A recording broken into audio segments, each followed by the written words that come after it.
कल्याणम् आरोग्यं धनसम्पदा शत्रुबुद्धिविनाशाय दीपज्योति नमोस्तुते। दीपज्योति परब्रह्म दीपज्योति जनार्दन दीपो हरतु मे पापं दीपज्योति नमोस्तुते। दीपज्योति नमोस्तुते। दीप ज्योति नमोस्तुते।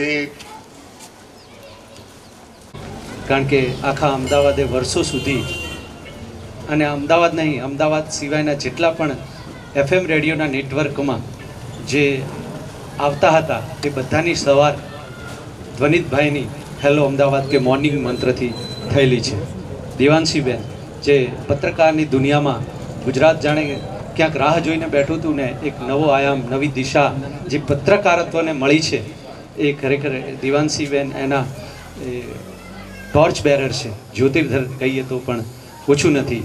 તો આપણે આ બંને મહેમાનોને અહીંયા આપણે ત્યાં ઉપસ્થિત થયા છે અને આપણા આ લોકશાહીના પવિત્ર મંદિરની શરૂઆત કરાવી છે. હું વિનંતી કરીશ આરજે ધ્વનિતભાઈ ઠાકર એમના સન્માન માટે અર્જુનભાઈ સરપંચશ્રી તેઓ આવશે અને પુષ્પગુચ્છ પુસ્તક દ્વારા એમનું સન્માન કરશે.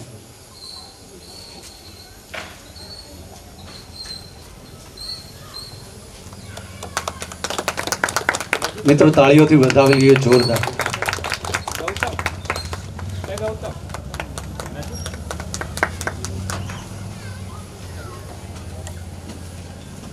દેવાંશીબેનના સન્માન માટે હું ભૂતપૂર્વ સરપંચ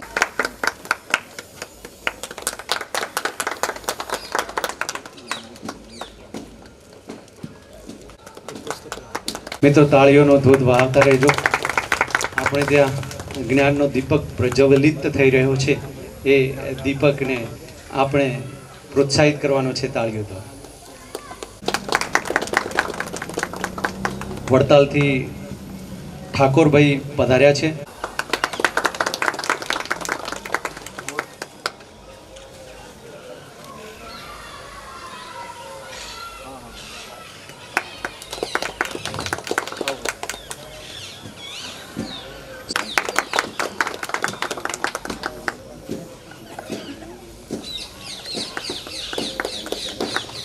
મજાનો શ્લોક ગુંજારો કરી અને વાતાવરણને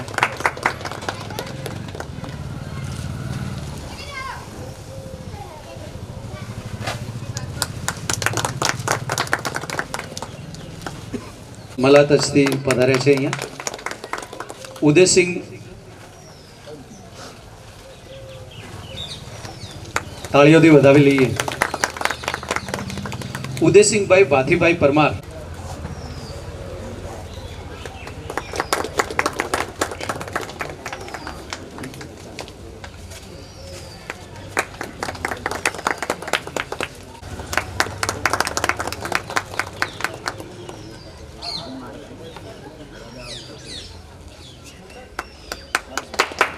પ્રાથમિક શાળાના શિક્ષિકા મનીષાબેન અત્રે.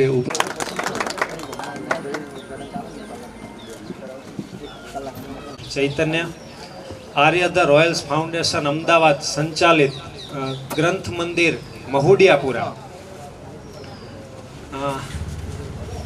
આપણે અહીંયા જે સંકુલમાં કે સંકુલ તો ના કહેવાય આને, એક ગામનો ચોરો છે. આવો કાર્યક્રમ હું પણ પહેલી વખત જોઈ રહ્યો છું. આ કાર્યક્રમની ડિઝાઇન કંઈક અલગ પ્રકારની છે. ધ્વનિતભાઈ અને દેવાંશીબેને તો ક્યારેય આવું કદાચ ન જોયું હોય એવું બને, કેમ કે એમને તો બહુ જ મોટા હોલ અને સુસજ્જ શ્રોતાઓ સામે બેસવાની આદત હોય. કદાચ દેવાંશીબેન તો બહુ ગામડે રખડે છે, એટલે એમના માટે કદાચ નવું ન હોય, પણ ધ્વનિતભાઈ માટે 100% નવું હશે. એટલે પણ ખાસ તો એ આટલા નાના ગામમાં, એ અમદાવાદથી ખાસ એમના વ્યસ્ત સમયમાં આ બંને એવા અવાજો છે કે જેને ગુજરાતે બહુ જ પ્રેમપૂર્વક સાંભળ્યા છે, બહુ જ પ્રેમપૂર્વક. હું કોલેજમાં તો ત્યારે ધ્વનિતભાઈ સવારે રેડિયો પર ગુડ મોર્નિંગ અમદાવાદ કહેતા અને ધ્વનિતે કીધું એટલે ફાઇનલ, એવું સાંભળીને જ અમે પિક્ચર જોવા જતા. એટલે આ બંને અહીં આવે ને એટલે સૌથી પહેલાં મને તો બહુ, હું તો બહુ સાતમા આસમાને છું, કદાચ અત્યારે આ ગામના લોકો જે ન ઓળખતા હોય એને એટલી અસર ન થાય, અથવા તો આ કાર્યક્રમ શું છે આ તે એની કંઈ એટલી એમને ગંભીરતા કદાચ ન હોય, પણ હું માનું છું કે આ એક ગામ માટે બહુ સીમા સ્તંભ રૂપ આ કાર્યક્રમ છે. કાલે જ્યારે પુસ્તકો ગોઠવાતા હતા ત્યારે નાના બાળકો એ જે પુસ્તકોને ઉત્સુકતાથી જોતા હતા એ જોઈને મને ખૂબ આનંદ થતો હતો કે બસ આ જે નવી પેઢી છે એ નવા વિદ્યાર્થીઓ છે એ અહીં વળે એ જ આપણો આ પ્રયાસ છે. આર્ય ફાઉન્ડેશન અમદાવાદ એ 15 વર્ષથી ચાલતી એવી સંસ્થા છે કે જેણે માત્ર વાંચન વધે એનું જ કામ કરવાનું. નાની નાની શાળાઓમાં જઈને સાહિત્યિક વ્યાખ્યાનો થાય, વક્તાઓને લેખકો વિદ્યાર્થીઓને મળે એવા કામો કરવા, એવું આ ટ્રસ્ટનું એક મોટો રહ્યો છે. અંતે મકરંદ દવેને હંમેશા મગજમાં રાખીએ છીએ કે કોણે કીધું ગરીબ છીએ, કોણે કીધું રાખ, કારે ભૂલી જા ભોળા મનવા આપણા જુદા આંખ, નથી થોડા સિક્કા નથી થોડી નોટ, એમાં તેસી બગડી ગયું એમાં તેસી ખોટ, ઉપરવાળી બેંક બેઠી છે આપણી માલા માલ, ઉપરવાળી બેંક બેઠી છે આપણી માલા માલ, આજનું ખાણું આજ આપે કાલની વાત કાલ. બસ આટલું અમે મગજમાં રાખી અને આમ ક્યારેક કેવું થાય કે હવે અમે અમારે ત્યાં તો કાર્યક્રમોમાં કોઈનું સ્વાગત કે સન્માન જ નથી કરતા, કેમ કે મને તો એ ટોટલ એમ લાગે કે એમાં સમય વેડફવા જેવો જ નથી. આપણા સામે જ્યારે બે એવા વક્તાઓ બેઠા હોય કે જેને સાંભળવા માટે લોકો ખીચોખીચ હોલ ભરાઈને આવે, પણ તે છતાં આ પુસ્તકાલયમાં નાની નાની જેણે હેલ્પ કરી છે, દેવાંશીબેનને અને ધ્વનિતભાઈને મારે ખાસ એ કહેવું છે કે આમાં વાળ કાપવાવાળા લોકોથી લઈ અને પસ્તી વેચવાવાળા લોકોએ 50-100 રૂપિયા દાન આપીને આ ઊભું કર્યું છે. એટલે એ બધા જ અગત્યના છે. એ તમામ માટે આજે હું ઋણ સ્વીકાર કરું છું. સુરતમાં સહેજા બાપા બેઠા હોય તો એમણે ત્યાંથી સ્વામી સચ્ચિદાનંદના તમામ પુસ્તકોનો ઓર્ડર દઈ દીધો હોય. તરલાબા શાહ વેડછી બેઠા હોય અને એમણે નવજીવનમાં ઓર્ડર દઈ દીધો હોય. મહેન્દ્રસિંહ પરમારે નવજીવનમાં કહી દીધું હોય. પેલા બારડોલીવાળા નિરંજનાબાએ ત્યાં કહી દીધું હોય લોકમિલાપમાં. એટલે આ બધા એવા લોકોએ છે, ઇવન જય વસાવડાથી લઈને બધા જ એમ કયા સર્જકો, છેલ્લે કૃષ્ણકાંત ઉનડકટનો ગઈકાલે મેસેજ આવ્યો. એટલે એટલા બધા સર્જકોએ હેલ્પ કરી છે આમાં કે આ પુસ્તકાલય નહીં, આવા દરેક જિલ્લામાં આપણે નાના નાના ગામડાઓમાં પુસ્તકાલય ઊભા કરવા છે. ભવિષ્યનો આપણો હેતુ એ છે, કેમ કે આપણે જ્યારથી પુસ્તકોથી દૂર જઈએ છીએ ને એનું આ પરિણામ છે કે આજે સમાજમાં ઘણા બધા પ્રશ્નો છે. મૂળ તો આપણે આપણી નવી પેઢીમાં ધીરજ ખોઈ બેઠા છીએ. એટલે હું તો આમ શિક્ષક છું એટલે 35 મિનિટ સુધીની આદત હોય, પણ મારે આ બંનેને ખાસ સાંભળવા છે અને આપને પણ સાંભળવા હશે એવું હું સ્વીકારું છું. ખાસ તો આર્ય ફાઉન્ડેશન વતી અને મહુડિયાપુરાના તમામ ગ્રામજનો વતી ખાસ તો એ બંનેને આવકારું છું. આટલી જહેમત ઉઠાવી અને એ આવ્યા એનો આનંદ વ્યક્ત કરતા આગળનો કાર્યક્રમ આપણે આગળ વધારીએ અને પ્રિય ધ્વનિતભાઈને વિનંતી કરીએ. એવું કરીએ એ તો પહેલાં દેવાંશીબેનને વિનંતી કરીએ કે જે પણ એમને થાય, કેમ કે આ બધા લોકો બહુ એમને ખાસ સાંભળવા માટે આવ્યા છે.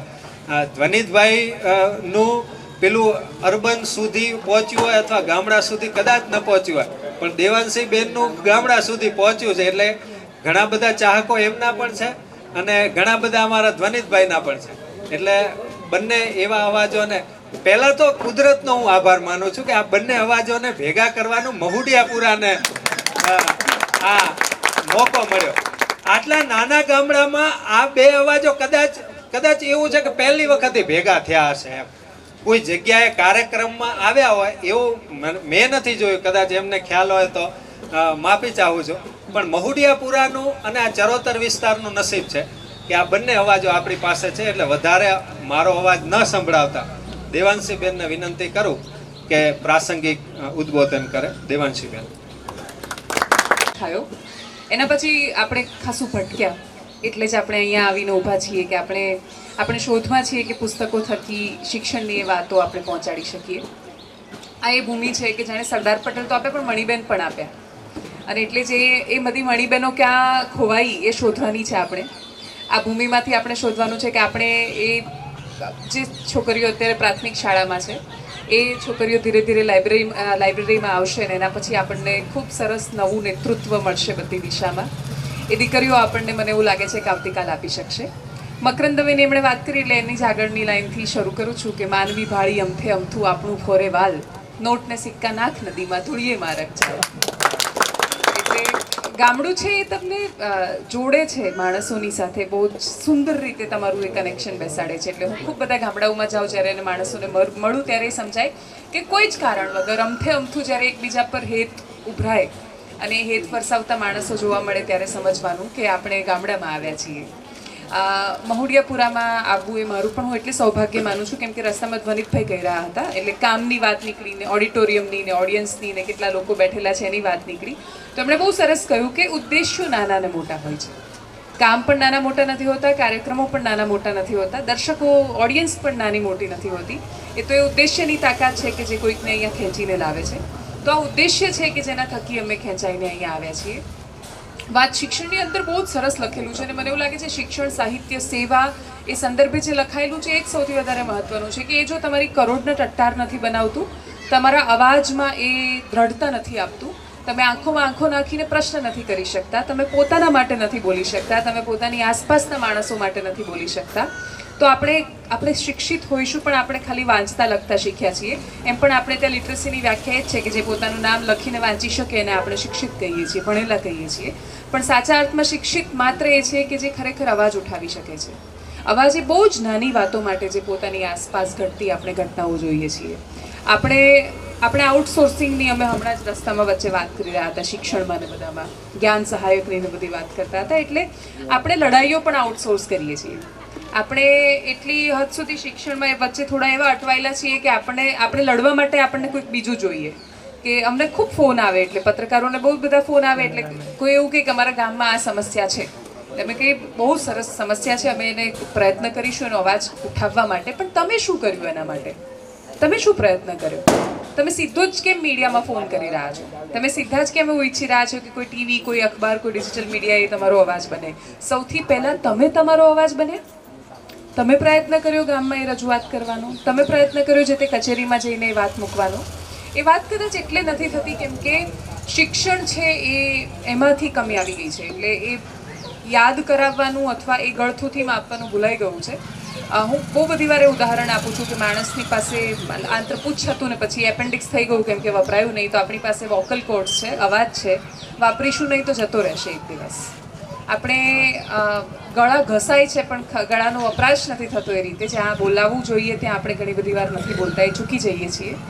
એ બધું જ સંયુક્ત રીતે કરતા થઈશું તો શિક્ષણ ખરેખર સાચા અર્થમાં ચરિતાર્થ થશે. મને એવી અપેક્ષા છે કે આના પછીના જેટલા પણ કાર્યક્રમો થશે આ પ્રકારના, ત્યારે ખૂબ બધી બહેનો, ખૂબ બધી દીકરીઓ છે એનું પણ પાર્ટિસિપેશન આપણને જોવા મળશે. એ પણ એટલા ઉત્સાહથી એમાં ભાગ લેશે, એનો હિસ્સો બનશે.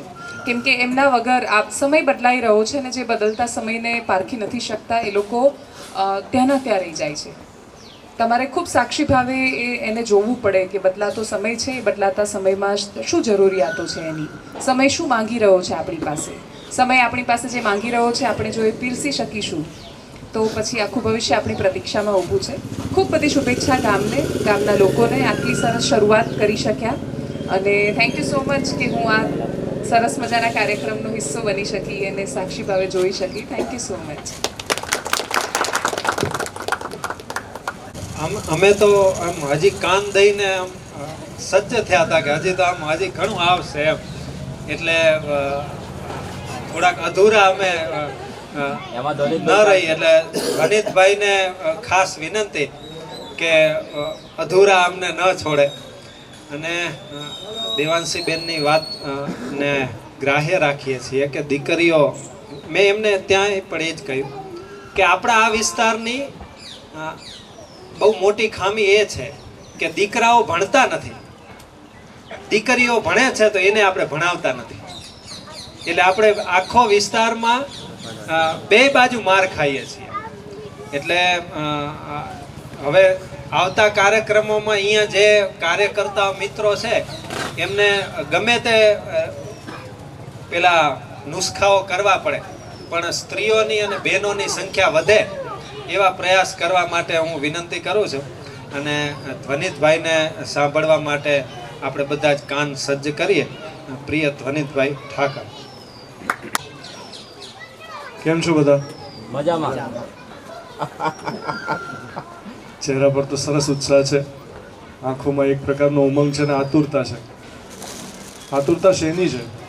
ગઈકાલથી જ્યારથી અહીંયા ચહેલ પહેલ વધી હશે, છેલ્લા એક અઠવાડિયાથી અહીંયા આ એક સંકુલ કે જે ધૂળ ખાતું હશે, કદાચ આ જગ્યા જે બંધ હશે, અને એને ફરી એકવાર સુવ્યવસ્થિત કરી અને લોકો સમક્ષ મૂકવી છે, અને એમાં આવનારી પેઢીને કંઈક વિચારોનું ભાથું મળે એવા ઉદ્દેશ્યથી અહીંયા એક સરસ આર્ય ફાઉન્ડેશન દ્વારા અને અહીંયા જેટલા પણ લોકો છે, સરપંચથી લઈને માજી સરપંચથી લઈને બીજા જેટલા પણ કાર્યકર્તા મિત્રો, જેટલા પણ સમાજ માટે કંઈક કરવું છે એવી ભાવનાવાળા મિત્રો, એ બધા જ લોકો જ્યારે અહીંયા આ સ્થળને પુનર્જીવિત કરવાના પ્રયાસોમાં હશે ત્યારે એમની અંદર જે ઉત્સાહ હશે એ આજે અત્યારે ચરિતાર્થ થઈ રહ્યો છે. તો સૌથી પહેલાં તો એ બધા જ લોકોને અભિનંદન કે જેમણે આ વિચાર યજ્ઞ જે છે એમાં પોતાના તરફથી એક સરસ પ્રદાન કર્યું છે, આહુતિ આપી છે, પોતાના શ્રમનું દાન કર્યું છે, સમયનું દાન કર્યું છે. હવે બીજી વાત, કોઈ પુસ્તકાલય હોવાનું પ્રયોજન શું? કોઈ લાઇબ્રેરી બને તો એ લાઇબ્રેરી બનવા પાછળનો પર્પઝ શું? એ કેમ બને છે? એનો હેતુ શું? એનો ઉદ્દેશ શું? કોઈ એક લેખક, કોઈ એક માનવ એના મનમાં ઉઠેલા ભાવ અને વિચારોને શબ્દ દેહ વડે એ કોઈ એક પુસ્તકમાં પાના પર અંકિત કરે છે, લખે છે, એટલે પોતાના વિચારોને અભિવ્યક્ત કરે છે, પોતાના ભાવને અભિવ્યક્ત કરે છે. એના ભાવના અભિવ્યક્તિની કોઈ શૈલી છે, એ શૈલીનું ઘડતર એની રુચિ પ્રમાણે થયું છે. એટલે કે દરેક માનવ એ કોઈ એક પરિવારમાં જન્મે, જે પરિવારમાં જન્મ્યો હોય એ પરિવારનું કોઈ વાતાવરણ હોય, ભૌગોલિક વાતાવરણ હોય, જે તે વિસ્તારમાં જન્મ્યો હોય. જેમ કે અહીંયા ચરોતરનો વિસ્તાર છે, ભાઈ કચ્છમાં જન્મ્યા છે, હું સૌરાષ્ટ્રનો છું પણ મારો જન્મ અમદાવાદમાં થયો છે. તો જે તે માનવ એ જે પણ પરિવારમાં જન્મે એ પરિવારના પારિવારિક વાતાવરણથી એના સંસ્કારોનું સિંચન થતું હોય છે, એનું ઘડતર થતું હોય છે, એના વિચારો પોષાતા હોય છે. ખરા અર્થમાં પોષણ એ માત્ર શરીરનું નથી થતું, પોષણ એ મન, વૃત્તિ અને ચિત્તની અંદર જે પણ આશાઓ, વિચારો અને ઈચ્છાઓ છે એનું થતું હોય છે. એ રીતે પોષણ સંવર્ધનનું કામ થતું હોય છે. અને એમાં માત્ર પરિવારનું પ્રદાન નથી હોતું, કારણ કે મારી દીકરી મારા પાડોશીને ત્યાં ઉછરે છે, મારી દીકરી મારા ઘરે જેટલું રહે એટલું મારા પાડોશીને ત્યાં પણ રહે છે. મારું બાળપણ પણ એવી જ રીતે વીત્યું છે કે હું મારા આડોશ પડોશના ઘરમાં વધારે રમ્યો છું. મારી મમ્મી કંઈક કામ કરતી હોય, ખાવાનું બનાવતી હોય, તો એ વખતે હું મારા બાજુમાં સવિતા માસીને ત્યાં કે ઉત્તર પ્રદેશના એક સિંગ આંટી હતા એમને ત્યાં ઉછર્યો છું. તો એ લોકોનું જે વાતાવરણ હોય એ વાતાવરણ, એમનો ખાનપાન, એમનું પહેરવેશ, એમનો પોશાક, એમની વિચારધારાઓ, એમની રીતિ રિવાજોને, રસમોને નિભાવવાની જે ક્ષમતા છે એ બધું જ એક બાળકની અંદર સિંચાતું હોય છે. એવી જ રીતે આપણા બાળકો ફળિયામાં ઉછરે, જ્યાં પણ રહેતા હોઈએ ત્યાં ઉછરે. આખું એક ગામ છે ને એકચ્યુઅલી એક બાળકને ઉછેરતું હોય છે. એક માનવ સંતાન એ આખા સમાજના ખોળે ઉછરતું હોય છે. અત્યારે અમે માની લો કે શહેરમાં રહીએ છીએ, તો શહેરમાં અહીંયા પણ છે કે જેમ બાળક ઘરેથી શાળાએ જવા નીકળે, અહીંયા દરેક બાળક એ પોતાના ખભે એક દફતર લઈને જઈ રહ્યું હતું અને એણે એક ગણવેશ પહેર્યો છે. અને જે દીકરીઓ છે એમણે 2 ચોટલા કર્યા છે અને એની અંદર લાલ રંગની રિબિન બાંધેલી છે. તો આ દરેક દીકરીએ લાલ રંગની રિબિન બાંધવાની, ચોટલો સરસ મજાનો તેલ નાખેલો હોવો જોઈએ અને આ રીતે એક સુવ્યવસ્થિત પોશાક પહેરવાનો, દરેક દીકરાએ આ પ્રકારની સ્કૂલ બેગ લઈને જવાનું. આ કેવી રીતે નક્કી થયું? આજથી 100 વર્ષ પહેલાં તો આવું હતું નહીં. કેવી રીતે નક્કી થયું કે બાળક પહેલા ધોરણમાં આ ઉંમરમાં આવશે? આ ધોરણ 1, 2, 3, 4, 12મા ધોરણ, આ કક્ષાઓ કોણે નક્કી કરી? તો એક પ્રકારની વ્યવસ્થા આખા વિશ્વમાં ઊભી થઈ. ખાસ કરીને જ્યારે આપણે યંત્રયુગમાં પ્રવેશ્યા એના પછી, યંત્રયુગમાં પ્રવેશ પછી એક શાળાકીય વ્યવસ્થા ઊભી થઈ, જેને અત્યારે આપણે વર્તમાન આધુનિક શિક્ષણ વ્યવસ્થા કહીએ છીએ. અને એમાં બેને જેમ કહ્યું એમ આંકડાઓ, અથવા તો અક્ષરો એનું જ્ઞાન આપવામાં આવે. એટલે જેને અક્ષર જ્ઞાન હોય, જેને આંકડાઓનું જ્ઞાન હોય, એ કમસે કમ થોડું ભણ્યો છે એવું માનવામાં આવે. ને એ સિવાયના લોકો એ જે છે એ અભણ છે એવું કહેવામાં આવતું હતું. હકીકતમાં જોવા જઈએ તો જેને અક્ષર જ્ઞાન નથી એનામાં વધારે કોઠાસૂઝ હોઈ શકે કે ના હોઈ શકે? અને એ કોઠાસૂઝ એને ક્યાંથી મળી? જે પરિવારમાં જન્મ થયો ત્યાં કોઈ દાદી છે, કોઈ નાની છે, કોઈ પાડોશના માસી છે, કોઈ કાકા છે, કોઈ કાકી છે. આ બધા લોકો અંદર અંદર જે પણ વાણી વ્યવહાર વર્તન કરે છે એ જોઈ જોઈને બાળક ગ્રહણ કરે છે. બાળક શીખે છે બધું જ જે આપણે કરીએ છીએ. મારી બંને દીકરીઓ સતત જોયા જ કરતી હોય છે કે અમે બીજા સાથે કેવો વ્યવહાર કરીએ છીએ. એનું એક ઉદાહરણ આપું. પરમ દિવસે સાંજે હું મારી બંને દીકરીઓને લઈને બગીચામાં રમવા ગયો હતો. એ લોકો હિંચકા લપસણી ખાતા હતા. તે જ સમયે બગીચામાં 3-4 જ બાળકો હતા. એમાંથી એક બાળકની જે માતા હતી એ સતત ફોનમાં વ્યસ્ત હતી. એટલે એ બાળકને હિંચકો ખાવો હતો પણ એને કોઈ હિંચકો નાખતું નહોતું. એને એના પગમાં એટલું જોર નહોતું, એના હાથમાં એનામાં હજી એટલું સંતુલનની સમજણ નથી, એટલા માટે હિંચકો નાખી નથી શકતું. એટલે હું મારી દીકરીને એક હિંચકો નાખું અને પછી પેલા દીકરાને પણ એક હિંચકો નાખું, કારણ કે એની માતા ફોનમાં વ્યસ્ત છે. એટલે મેં એવું ધાર્યું કે એમને કામ હશે. થોડા સમય પછી તમને એવું સમજાય કે એમને કાંઈ કામ નથી, એ ખરેખર ફોનમાં નિરર્થક વાત કરી રહ્યા છે. હવે એવું આપણને તો સમજાય છે પણ બાળકને સમજાય છે. એટલે મારી મોટી દીકરીએ તરત એવું કહ્યું ધીમા અવાજે, પપ્પા મને ઘણીવાર એવું થાય કે આ મોટા લોકો બગીચામાં ફોન લઈને કેમ આવતા હશે? જો એમના બાળકને રમાડવા માટે જ આવે છે તો રમાડતા કેમ નહીં હોય? ફોનમાં કેમ વાતો કર્યા કરતા હશે?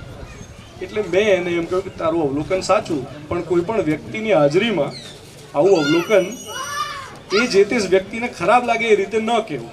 કદાચ તારી વાત એમને સંભળાઈ ગઈ હોય તો એમને સંકોચ થશે, એમને ખરાબ લાગશે. ને એ તારા વડીલ છે એટલે તારું અવલોકન સાચું છે, પણ એને થોડું ઠરવા દે અને ક્યારેક ઉચિત સમય આવે ત્યારે આપણે એના વિશે વાત કરવી જોઈએ. એનો તરત રિસ્પોન્સ શું તો ખબર છે? એને તરત શું કહ્યું? પણ પપ્પા એક દિવસ મમ્માએ તો આવું કહ્યું હતું બગીચામાં. કારણ કે એ દિવસે હું અને મારી પત્ની અમે બંને બગીચામાં સાથે હોઈશું અને કોઈ એક પેરેન્ટ આ જ રીતે ફોન પર બિઝી હતા અને મારી પત્નીએ મને આ વાક્ય કહ્યું હતું કે પછી જો બગીચામાં રમાડવા જ આવ્યા હોય તો શું કરવા ફોન લઈને આવતા હશે? રમાડવાનું ધ્યાન ના આપવું, આટલું એણે કહ્યું હતું. તમે ધ્યાનથી જુઓ, બાળકે કેટલું ધ્યાનથી ક્યારની કોઈ 6-8 મહિના પહેલાની, વર્ષ પહેલાની વાત હશે, પણ એની અંદર બેઠેલી છે. એટલે એણે માત્ર શું કર્યું? અનુકરણ કર્યું. બાળક અનુકરણ, અનુસરણ વિધિથી સમાજ પાસેથી શિક્ષણ ગ્રહણ કરતો હોય. જે પણ કંઈ બાળકના આચરણમાં આવે છે એ એકચ્યુઅલી આપણું જ પ્રદાન છે. બાળકમાં કંઈ સારાપણું હોય તો એ આખા પરિવારનું, આખા સમાજનું પ્રતિબિંબ છે. અને બાળકમાં કાંઈ પણ જો એવું આવે જે સમાજને અરુચિકર લાગે, યોગ્ય ન લાગે, તો એ પણ સમાજે જ આપેલું છે. કારણ કે સમાજની બહારથી કશું આવતું નથી. બાળકની અંદર જે પણ કંઈ છે એ સમાજમાંથી આવેલું છે. આ જ રીતે એકવાર મેં અમદાવાદમાં એવો સવાલ પૂછ્યો હતો કે મને એમ જણાવો કે 4 રસ્તા પર કોઈ હોરર ફિલ્મના હોર્ડિંગ હોવા જોઈએ કે નહીં? રેડિયો પર કોઈ ગાળવાળું ગીત વાગવું જોઈએ કે નહીં? કોણ નક્કી કરશે? કોણ નક્કી કરશે કે અહીંયા પુસ્તકાલય હોવું જોઈએ કે નહીં? આખરે સમાજ નક્કી કરે છે કે આપણે કઈ દિશામાં જવું છે. સમાજ દિશા નિર્ધારણ કરે છે. એટલે આપણી બહુ મોટી જવાબદારી છે કે આપણે જ્યારે પણ વર્તીએ છીએ ત્યારે આપણે સતત એ વાતનું સભાનતાપૂર્વક આપણી અંદર એક એમ કહેવાય કે એ વાતને સ્થિર કરવી પડે કે કોઈ એક બાળક મને જોઈ રહ્યું છે. ભલે બાળક મને અત્યારે નથી દેખાઈ રહ્યું, પણ ક્યારેક તો એ બાળક મને જોશે જ. હું જ્યાં પણ જોઉં છું ત્યાં બાળક મારો વાણી વર્તન વ્યવહાર જુએ છે. પુસ્તકાલયના આપણે લોકાર્પણ પ્રસંગમાં છીએ, જેને તમે બ્રહ્માર્પણ એવું નામ આપ્યું છે. તો એ પ્રસંગમાં હું એક સરસ દાખલો ટાંકું. હું છે ને મારે ખાલી 2જા ધોરણમાં હતો. સામાજિક પ્રસંગમાં જવાનું થાય ત્યારે ઘણા બધા વડીલોને મળવાનું થાય કે જેમને મળ્યા ના હોઈએ આપણે, અને ખાલી સામાજિક પ્રસંગોમાં જ મળતા હોઈએ. એમના ઘરે પણ ના ગયા હોઈએ. ખાલી કોઈના લગ્ન હોય કે કોઈ ઘરમાં કોઈ જનોઈનો પ્રસંગ છે કે કોઈ વાસ્તુનો પ્રસંગ છે, ત્યારે બધા ભેગા થયો ત્યારે એ વડીલને મળવાનું થાય. તો આવા એક વડીલ, હવે મને વડીલો સાથે વાતો કરવું ખૂબ ગમે બાળક તરીકે. તો એવા વડીલની સાથે હું વાતો કરતો હતો અને અચાનક એમણે મને સવાલ પૂછ્યો કે તું કેટલી ચોપડી ભણ્યો? તો પહેલા તો મને સમજાયું નહીં, કારણ કે મને ખબર નહોતી કે આ ચોપડી ભણવું એટલે શું. એટલે મેં કીધું એટલે? તો કે તું કયા ધોરણમાં છું? એમ અમારા સમયમાં ધોરણને ચોપડી કહેવાતું તે. તો મેં કીધું હું બીજા ધોરણમાં છું. એટલે એમણે તરત એમ કીધું કે તો તું ખાલી 2 જ ચોપડી ભણ્યો? મેં કીધું ના ના, હું ખાલી 2. પણ એ વાક્ય, માત્ર એક વાક્ય એ વડીલનું, એ મારા મનમાં એવું સ્થિર થયું કે મને એમ તો હાય હાય, હું ખાલી 2 જ ચોપડી ભણ્યો, મારે તો બહુ બધી ચોપડી ભણવી જોઈએ. અને ત્યારથી મેં ગાંઠવાળી મારા મનમાં કે મારે બહુ બધી ચોપડીઓ ભણવી. અને પછી મારા હાથમાં જે આવે, ઘરમાં જે પણ મેગેઝિન આવતું હોય, જનકલ્યાણ આવે, ચાંદા મામા આવે, ચંપક આવે, નિરંજન આવે, ઇઝરાયલ ટુડે આવે, પપ્પાના ઇન્સ્યોરન્સ ઇન્સ્ટિટ્યૂટ ઓફ ઇન્ડિયાના મેગેઝિન્સ આવે, કોઈ પણ પ્રકારના ચોપાનિયા આવે, કોઈ સાદું કોઈ ટપાલ પણ આવ્યું હોય ને એમાં પણ શું લખ્યું છે, કોઈ ઘરે કોઈ ગોટા લઈને આવ્યું હોય અને એ છાપામાં વીંટળાયેલા હોય તો એ છાપામાં શું ફોટોગ્રાફ છે ને એમાં શું લખ્યું છે, મને બધું જ વાંચવું ખૂબ ગમતું. એટલે કોઈ ઘરમાં કોઈ પેલી રામાયણ ભાગવત પડી હોય તો એ બધા લોકો એમ કે ભાઈ તું આ શું વાંચો, મને બધું જ વાંચવું ગમતું. અને હું વાંચ વાંચ વાંચ વાંચ વાંચ કરું. અને એ મારી રુચિ જોઈને મારા પિતાએ, હું લગભગ 4થા ધોરણમાં હતો ત્યારે જીવરામ જોશી બાળ સાહિત્યના ખૂબ એક એવા લેખક કે જેમણે કેટલા બધા લોકોની અંદર બાળ સાહિત્યની પ્રીતિ પેદા કરી અને એવા એવા અમર પાત્રો સર્જ્યા એમણે, જેમ કે મિયા ફુસકી, તબા ભટ્ટ, છકો મકો, છેલ છબો, માનસેન સાસી, કુમારની સાહસ કથાઓ, અડુક્યો દડુક્યો, આવા બધા પાત્રો એમણે સર્જ્યા. તો મારા પપ્પાએ જીવરામ જોશીના ઘરે જઈને એમના જેટલા પણ બધા પુસ્તકો છપાયેલા હતા એ બધા આખું એક બેગ ભરીને લેતા આવ્યા. અને મારું વેકેશન પડ્યું હતું ને એમણે મને આપ્યું કે લે આ તારી વેકેશનની ભેટ. અને એ આખું વેકેશન મેં માત્ર ને માત્ર પુસ્તકો જ વાંચ્યા. સમજ પડતી હોય ના પડતી હોય, મારું આખું 4થા ધોરણનું 5મા ધોરણ સુધીનું જે વેકેશન હતું મને એટલી બધી મજા પડી ગઈ હતી જાણે મને આમ કંઈક ખજાનો મળી ગયો. વારંવાર એ પુસ્તકો મેં વાંચ્યા. અને આજે એમ કહી શકાય કે કોઈ પણ વસ્તુ વિશે વિચારવાનો કોઈ દ્રષ્ટિકોણ છે કે જેમાં કોઈ સર્જનાત્મકતાનો ભાવ આવે. આ બધું જે ભાવનું જે ઘડતર છે એ અલગ અલગ લેખકોએ જે લેખો લખ્યા હોય, એ લેખોમાં જે વિચારો વ્યક્ત કર્યા હોય, જે કવિઓએ કવિતાઓ રચી હોય. આ અહીંયા એક સુંદર મજાનું પુસ્તક મને આપવામાં આવ્યું ભેટ તરીકે, જે છે ગુજરાતી સિગ્નેચર પોએમ્સ. અને એમાં જેટલા પણ ગુજરાતી કવિઓ છે એ બધા એ પોતાની કઈ એક કવિતાથી જાણીતા છે. એ કવિતા, એ ગીત આની અંદર મૂકવામાં આવ્યું છે. અને એમાં હું પાના ફેરવતો હતો, સૌથી પહેલું જે પાનું ખુલ્યું હતું સુંદરમનું. અને એમાં એ ગીત છે જે એમણે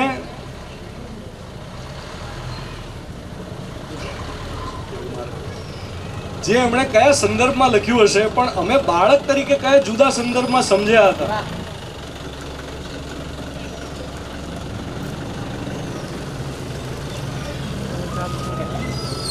અવાજ પહોંચે છે મારો? તો હું આજે મારા સંગીતના શિક્ષકને યાદ કરું કે એમણે અમને 3જા ધોરણમાં, મૃદુલાબેન પરીખ અમારા શિક્ષક હતા, 3જા ધોરણના બાળકોને આ ગીત ગવડાવ્યું હતું, શીખવાડ્યું હતું. જ્યારે કે 3જા ધોરણના બાળક તો આ ગીતની અંદરના જે શબ્દો છે એને સમજવા માટે એનું મેધસ્તંત્ર હજી વિકસિત જ નથી થયું હતું. એને ખ્યાલ જ નથી કે એની અંદરથી શું અભિપ્રેત છે, શું કહેવા માંગે છે કવિ. પણ ગીત આવું છે કે મારી બંસીમાં બોલ બે વગાડી તું જા, વીણાની વાણી જગાડી તું જા, ઝંઝાના ઝાંઝરને પહેરી પધાર પ્રભુ, ઝંઝાના ઝાંઝરને પહેરી પધાર પિયા, કાનના કમાડ મારા ઢંઢોળી જા, કાનના કમાડ મારા ઢંઢોળી જા, પોઢેલી પાપણના પડદા ઉઘાડી જરા, સોનેરી સોણલું બતાવી તું જા, મારી બંસીમાં બોલ બે વગાડી તું જા, વીણાની વાણી જગાડી તું જા. હવે તમે કલ્પના કરો કે 3જા ધોરણમાં બાળકોને આ પ્રકારનું ગીત શીખવાડે તો એ શાળાનું, એ શાળાના શિક્ષકનું, સહાધ્યાયીઓનું, એ વાતાવરણનું કેટલું મોટું પ્રદાન હોય બાળકની અંદર. મને તો ખબર પણ નથી કે આ ગીતનો શું અર્થ છે. એ વખતે મેં આખી જિંદગી ગાયું ને એક સમય, એક ઉંમરે મને એમ વિચાર્યો કે આનો અર્થ શું થાય, અને ત્યારે હું અર્થ જાણવા માટે પ્રેરાઉં છું. ત્યાં સુધી અર્થ જાણવા માટે નથી પ્રેરાતો. ત્યારે તો મારા મનમાં માત્ર સૂર ને ગાવાનું ને એની રચના ને એવું બધું જ છે. અને કદાચ બાળક તરીકે એવું પણ હોય કે ગાયું ને એના પછી તાળીઓ સાંભળવા મળે. તો એક બાળકના ઘડતરમાં એની આસપાસના દરેક માનવનું પ્રદાન છે. અહીંયા જેટલા પણ બાળકો ફરી રહ્યા છે, કોઈ બાળકો અહીંયા કંઈક પેલા ફરફરિયા ખરીદવા આવી રહ્યા છે, કોઈ બાળકો અહીંયા ઉત્સુકતાથી આવી રહ્યા છે કે આટલા બધા લોકો ભેગા કેમ થયા છે, કોઈ બાળકો અહીંથી પસાર થતા આપણને બધાને જોઈ રહ્યા છે કે આ મોટા લોકો ભેગા થઈને વાત શું કરી રહ્યા છે. એમના મનમાં એક જ ઉત્સુકતા કે બધા ભેગા થઈને આવું તો અહીંયા હોતું નથી, આ કરે છે શું. આ જેટલા પણ બાળકો આ બધા આપણને જોઈ રહ્યા છે, સતત જોઈ રહ્યા છે, અને આપણી પૂરી જવાબદારી છે કે એમની દૃષ્ટિમાં આપણે શિષ્ટ દૃષ્ટિ ઉમેરીએ. શિક્ષણ એટલે શિષ્ટ દૃષ્ટિનો ઉદય. અને શિષ્ટતા એ સામાજિકતાથી આવે. શિષ્ટતા એ વ્યક્તિગત રીતે ના આવે, સામાજિકતાથી આવે. વ્યક્તિગત રીતે, અંગત રીતે હું કંઈ પણ કરું, સામાજિક રીતે હું તમારી સાથે શું વ્યવહાર કરું છું, એ મારી શિષ્ટતાની નિશાની છે. તો આપણે બધા એક સરસ સેવા કાર્યમાં અત્યારે જોડાયા. મને ખૂબ આનંદ છે અહીંયા આવવાનો. અને અહીંયા આવતા આવતા રસ્તામાં જેટલા પણ અનુભવ થયા એ બધા બહુ રોચક છે. કારણ કે અહીંયા એવા એવા પંખીઓ મેં જોયા કે જે શહેરમાં જોવા નથી મળતા. એમના વર્તન, એમના ટવકા હું ક્યારનો સાંભળી રહ્યો છું. મને ઝીલવા ખૂબ ગમી રહ્યા છે. અહીંના જે સ્પંદનો છે, અહીંનું જે વાતાવરણ છે એ ખૂબ સરસ મજાનું છે. તમારા બધાની જે પારદર્શકતા છે, તમારા બધાની જે નિખાલસતા છે, એ તમારી આંખોમાં, તમારા શરીરમાં, તમારા જે વાઇબ્રેશન્સ છે એમાં વર્તાય છે, એ મારા સુધી પહોંચી રહી છે. એટલે તમારા બધાનો હું ખૂબ આભાર વ્યક્ત કરું છું કે તમારા બધાની સરળતા એ મારા હૃદય સુધી પહોંચી રહી છે અને મને સરળ બનવા માટે વધુ ને વધુ પ્રેરણા આપી રહી છે. તો તમારા બધાનો પણ ખૂબ ખૂબ આભાર. હવે ભાઈએ, પારસભાઈએ જે સરસ મજાની વાત કરી કે અહીંયા કેટલાય લોકો એવા છે જેમણે સ્વૈચ્છિક રીતે પોતાનું અનુદાન આપ્યું હોય, અને એમાં એમણે એક ઉલ્લેખ કર્યો હતો કે પસ્તીવાળાએ પણ અહીંયા પોતાનું અનુદાન આપ્યું છે. તો હું સૌથી પહેલાં તે પસ્તીવાળાનો આભાર માનું કે એણે એવું ના રાખ્યું કે અહીંના પુસ્તકોમાં પસ્તીમાં મળે.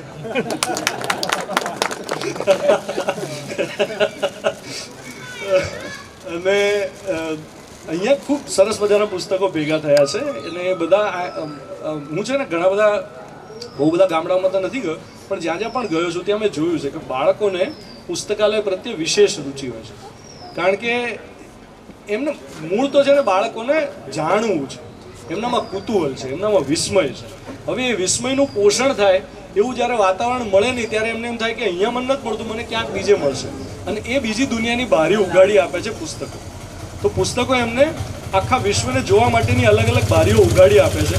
તો પુસ્તકાલયનું જે રેક છે એ રેક એકચ્યુઅલી સમગ્ર દુનિયાને જોવા માટેની અલગ અલગ બારીઓ છે. એ બારીમાંથી જેવી જેની વૃત્તિ, જેવા જેના વિચારો, જેવી જેની ભાવના, એ પ્રમાણે એને પોતાની બારી જડશે. એટલે આ પુસ્તકો એ વિશ્વને જોવા માટેની બારીઓ પૂરી પાડવાનું કામ કરશે આ પુસ્તકાલય. એ બદલ હું ખૂબ ખૂબ અભિનંદન પાઠવું છું એ બધાને કે જેમણે અહીંયા પુસ્તકો મોકલાવ્યા છે. હવે મારી જવાબદારીની વાત કરું, કારણ કે ખાલી બીજાને અભિનંદન આપવાથી છૂટી જવાય.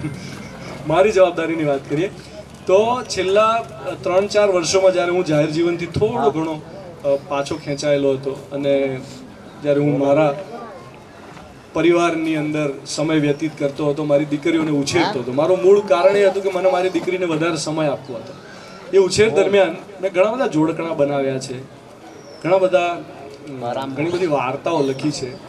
તો મને એવું લાગે છે કે હવે એવો સમય છે કે એ વાર્તાઓ અને જોડકણાઓ કોઈ પણ પ્રસાર માધ્યમથી પ્રકાશિત થાય, પછી એ પુસ્તક રૂપે હોય કે ડિજિટલ ફોર્મમાં હોય. તો આવનારા સમયમાં જ્યારે એક ટચુકડી ટેલ્સ નામના 10 પુસ્તકો તૈયાર કર્યા છે, જેની અંદર એમાં પણ એવો વિચાર હતો કે જો તમારા ઘરમાં પણ નાનું બાળક હશે અને તમે પણ એને વાર્તાઓ કહેતા જ હશો. મારા ઘરમાં સતત રોજ મારે પપ્પા વાર્તા કહો એવું ચાલતું. અને એમાં હું જાતે ઘણી બધી વાર્તાઓ બનાવું. તો મને એમ થાય કે આવા કેટલાય લોકો હશે જેમણે જાતે વાર્તાઓ બનાવી હશે, પણ એ વાર્તાઓ ક્યાંય પહોંચતી નથી, એ માત્ર બાળક પૂરતી સીમિત થઈ જાય છે. શા માટે એને એક એવું પ્લેટફોર્મ ના મળે કે તમારા ઘરની વાર્તા એ મારા ઘરની વાર્તા બની જાય અને મારા ઘરની વાર્તા એ તમારા ઘરની વાર્તા બને.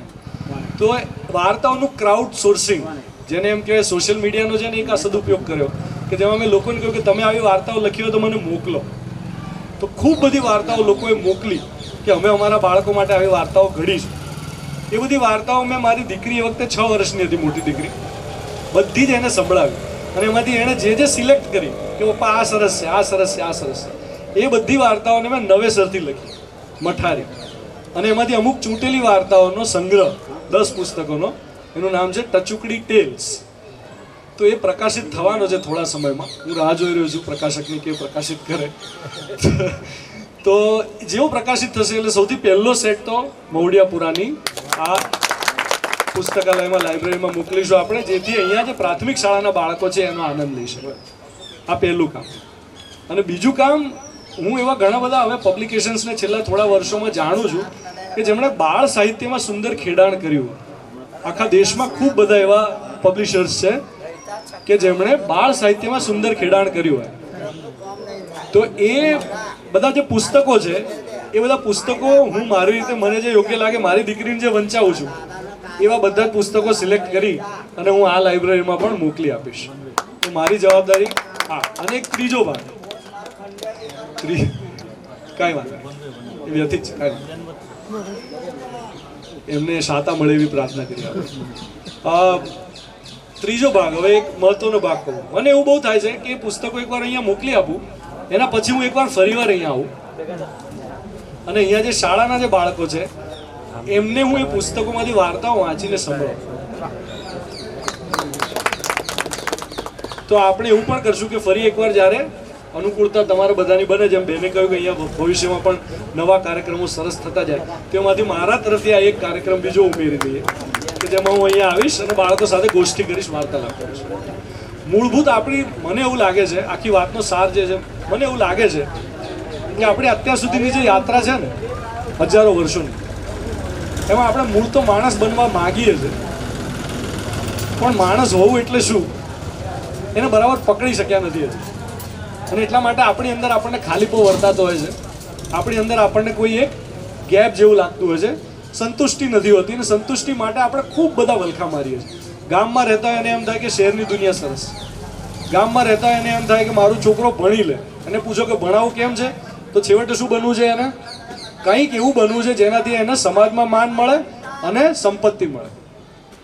આપણી છેવટનું ગંતવ્ય છે ને અહીંયા સુધીનું છે. એમ આપણે ઈચ્છીએ છીએ કે આપણને સમાજમાં માન મળે અથવા તો ખૂબ યશ મળે, સંપત્તિ મળે. દરેક માતા પિતા પોતાના બાળક માટે શું ઈચ્છે? આ એક જ વસ્તુ ઈચ્છે છે. એટલે એમને એમ થાય કે એના માટે ખૂબ નામ હોય એનું, સમાજમાં 5 લોકો આપણને એવું કહી જવા છે કે તમારો દીકરો, તમારી દીકરી. કોઈ પણ પિતા માતાને એવું તો નહીં જ ગમે કે એના સંતાન વિશે એવું કહે કે તમારો તો પથરો પાક્યો છે, એવું તો નહીં જ ગમે. તો આપણા બધાની જે યાત્રા છે એ મૂળ યાત્રા માનવીયતા તરફની યાત્રા છે. હવે આપણાથી તો જેટલું થયું એટલું થયું, પણ આવનારી પેઢી જે છે એ પેઢીને માનવીયતાના સાચા સંદર્ભો મળે એ આપણી તાતી જરૂરિયાત છે. અને સંદર્ભો પૂરું પાડવાનું કામ એ આપણી નૈતિક જવાબદારી છે. એ જવાબદારીના ભાગરૂપે આપણે અત્યારે અહીંયા આ પુસ્તકાલય સુધી આવ્યા છે. આવા બીજા બધા કાર્યક્રમો જે માનવીયતાનું પોષણ કરે અને બાળકોને માનવ તરીકે કેવી રીતે જીવવું એવું શીખવાડે, એવી શુભ ભાવના સાથે હું મારી વાણીને વિરામ આપું છું. ખૂબ ખૂબ ધન્યવાદ ભાઈ, આભાર તમારો. દેવાંશી બેનને કંઈક થોડું કંઈક હવે આવ્યું હોય કદાચ અંદરથી, તો થોડી વિનંતી કરી અને હા, એમને એક કાર્યક્રમમાં પણ જવાનું છે. એટલે બસ હવે બંને મહાનુભાવોએ આપણને જે એમને અંદર હતું એ વાત કરી. મહુડિયાપુરા જેવું નાનું ગામ અને ત્યાં આવું નાનું સુંદર પુસ્તકાલય ખુલે એનો રાજીપો તો બધાને હોય. એટલે હવે આપણે બસ અંતિમ ચરણમાં છીએ અને આપણે રિબિન જે પહેલાં ખોલવાની હતી પણ પછી આપણે ખોલીએ. એટલે રિબિન ખોલી અને આપણે બધા જ અંદર પ્રવેશ કરીશું. હા, શું છે?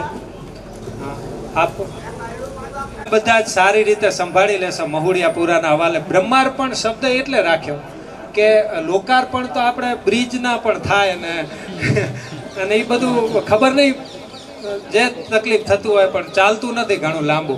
આપણે બ્રહ્માર્પણ એટલે કર્યું કે હવે ઈશ્વર સાચવે, કેમ કે અંતે તો આપણે બધા ઈશ્વરના સંતાનો છીએ અને આ બધું કદાચ આપણે ભેગા થયા હોય તો એમાં કોઈ પારસ દવે કે કોઈ આર્ય ફાઉન્ડેશનની કોઈની તાકાત નથી કે આવું બધું જોડી શકાય. વચ્ચે 2 દિવસ મેં ધ્વનિતભાઈને ત્યાં સહજ કીધું, તમે ફોન ન ઉપાડ્યો તો મને બ્લડ પ્રેશર વધવા માંડ્યું. મેં જાહેરાત કરી નાખી, અને જો હવે ધ્વનિતભાઈ ના આવે તો મારું શું કરવું એમ. પણ ઠીક છે, એ તો બધું ચાલ્યા કરે. પણ ધ્વનિતભાઈએ બહુ જ સરસ વાતો આપણને પીરસી છે. દેવાંશીબેને પણ ખૂબ સરસ વાતો કરી. એ બંનેનો અત્રે મહુડિયાપુરા ગામ વતી અને પ્રકાશભાઈ પરમાર સાહેબ છે, એમને કહ્યું કે કંઈક લાગણી વ્યક્ત કરો, પણ એમણે કહ્યું કે ના, આપણે આ બેનને સાંભળવા આવ્યા છીએ એટલે આપણે બંનેને સાંભળ્યા એટલું ઘણું. તો સર્વેનો આમાં બંને મહાનુભાવો તેમજ જેણે પુસ્તકો મોકલ્યા છે, નાની મદદ કરી છે, ઇવન આ અમારા ગુતાલના વિદ્યાર્થીઓ જેણે અંદર ગોઠવવા માટે મદદ કરી, અહીંના વિદ્યાર્થીઓ, નાના ભૂલકાઓ કે જેણે ગઈકાલ સુધી એ નાની પુસ્તિકાઓ મૂકી, એ બધાનો આભાર. ઠાકોરભાઈ પરમાર ચેરિટેબલ ટ્રસ્ટ અહીં ચલાવે છે, આખા વિસ્તારમાં નાનું શૈક્ષણિક કામ સરસ કરે છે, એટલે એમને આ બંનેનું સન્માન કરવું છે. એમનો ખેસ પરમાર્થનો ખેસ લાવ્યા છે, એટલે ઠાકોરભાઈને અને પિનાકીનભાઈને બંનેને વિનંતી કે તેઓ બંને પરમાર્થીઓને ખેસ પહેરાવે.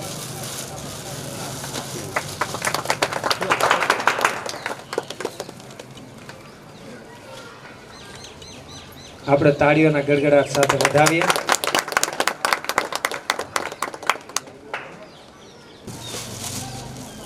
શૈલેષભાઈ, હા, વધાવો. કેટલીક અંગત પણ લાગણીઓ હોય છે ક્યારેક. હમણાં એક દરબારનો મને ફોન આવ્યો, એમણે કહ્યું દેવાંશીબેન આવે છે. મેં કીધું હા. તો કે મારા વતી એમને એક વાક્ય કહેજો કે બહુ મરદ પત્રકાર છે.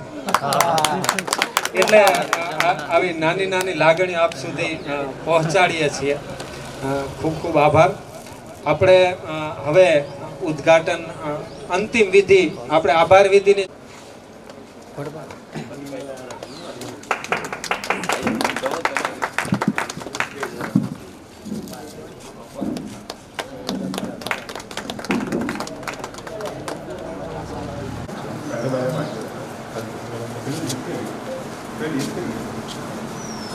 तज मंगलम पुंडरीकाक्ष मंगलाय तनोहरि सर्वमंगल मांगल्ये शिवे सर्वार्थ साधिके शरण्ये त्र्यंबके गौरी नारायणी नमोस्तुते नारायणी नमोस्तुते नारायणी नमोस्तुते.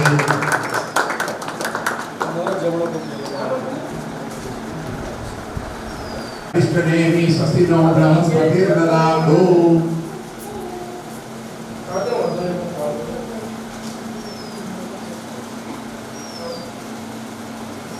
કલેક્શન સરસ થયું. હા, સરસ થયું છે. અને આપના સિગ્નેચર પોઈન્ટ્સ મણિલાલ પટેલ, એ જે તમે વાત કરી ને, એવો આખો મેં વર્ગખંડ બનાવ્યો છે ગુતાલમાં. આજે આપની પાસે સમય નથી, પણ એવો દિવાલો પર બધા જ સર્જકો અને એની આ એક પોએમ એટલે રાખેલી, એ પણ મણિલાલ પટેલ દ્વારા કરવામાં આવ્યો છે. અને આ બધા વડીલો હવે આ પુસ્તકાલયને સાચવશે એવી આશા. હવે અમે સરપંચ સાહેબ ક્યાં ગયા? આ સરપંચ સાહેબ બહુ સરળ છે, ખૂણામાં જ હોય. રાજેશભાઈ, હવે અમે રજા લઈ